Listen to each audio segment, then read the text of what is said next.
Well, hi there.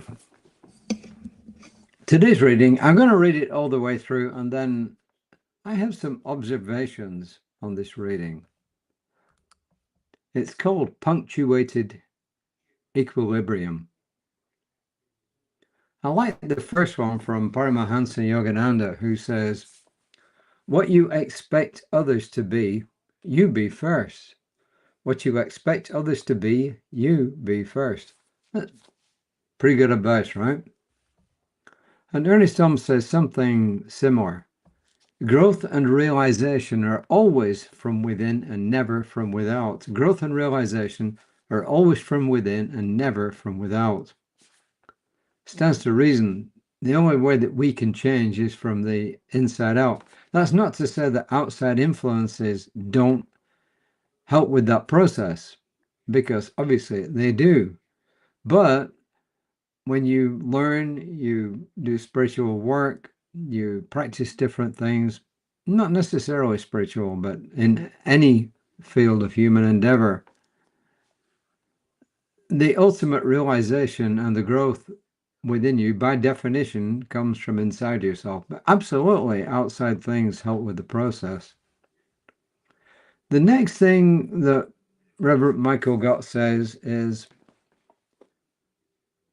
well, he says biological evolution does not happen in a slow straight line or incremental changes. Well, the answer is maybe. He said instead it happens through long periods of very little change, disrupted by short bursts of massive change brought on by stressors in the environment.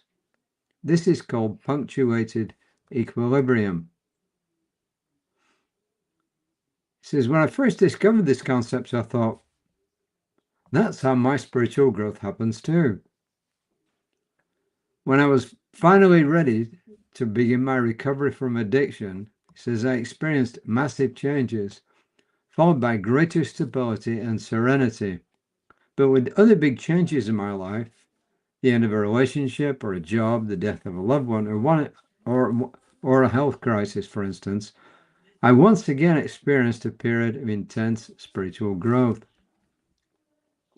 So sometimes our growth doesn't require a crisis, as this month's theme, Shedding Our Skin, implies. We sometimes just outgrow a former way of thinking and being. It's simply time to grow. It says, I believe that the further we progress on our path, the more we can experience conscious, intentional change and growth. What if we don't need to wait to be in pain before we heal and grow? What if at any moment we can set our intention, smile, and say to ourselves, here we grow again? So, well, I'm an engineer, so I did some research on this, and the answer about growth, which Michael Gott says, biological change doesn't not happen in this slow straight line of incremental changes. Well,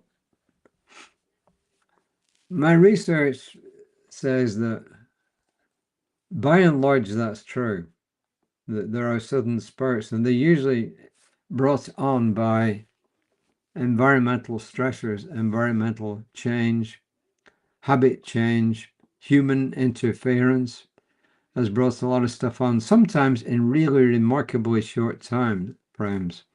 But there's also stuff out there that never has changed, because by and large, because its environment and its needs have just remained stable. So I would say, in terms of human growth, that what Rev Michael Gott says is absolutely true. I don't know where he got his research, but it's absolutely true that by and large, change occurs because of changes in the environment in some way, shape, or form.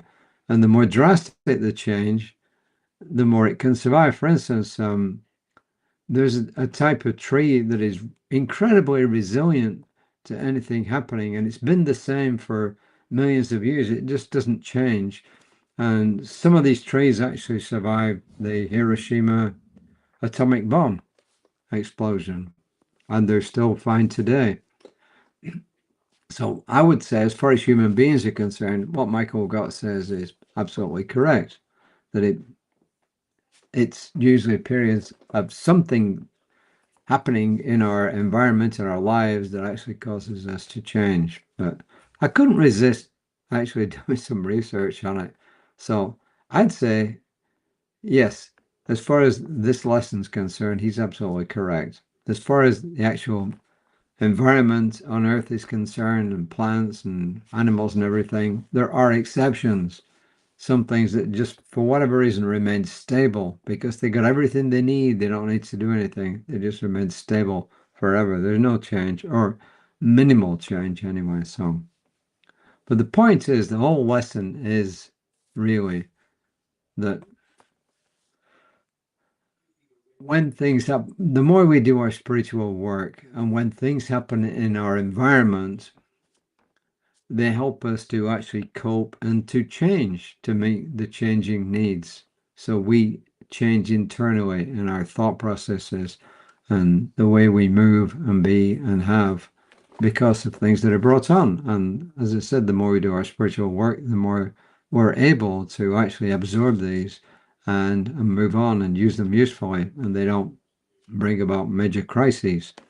As we see, lots of people out there have got major mental health crises because of stressors, and we need to pray for them as well. We need to hold them in good light. So, anyway, that is my series of thoughts for the day for today.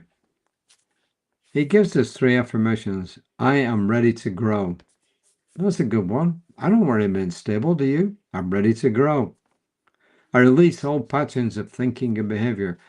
I release old patterns of thinking and behavior that no longer serve me. I release old patterns of thinking and behavior that no longer serve me, because some old patterns are good, right? I step into a greater realization of the truth of my being, and I'm free. I step into a greater realization of the truth of my being, and I am free. So that is my summary and my comments today. These are Michael Gott's comments. Great advice, right? Great advice. Do your spiritual work, build up your strength, and then when the storm comes, what did Jesus say? The house that's built on rock will withstand the storm. It will withstand the changes, and the person who withstands the storm will come out a better person at the other side. Please look out for my colleague on Creative Life Spiritual Center's Facebook page tomorrow about 9:15, Reverend Lisa. Look for me tomorrow on whatever social media you find me. And I'm just knowing for each and every one here a wonderful rest of the day, whenever that day turns out to be, and wonderful spiritual growth in the future. And I'm grateful for this. I release it. I call it done. And so it is.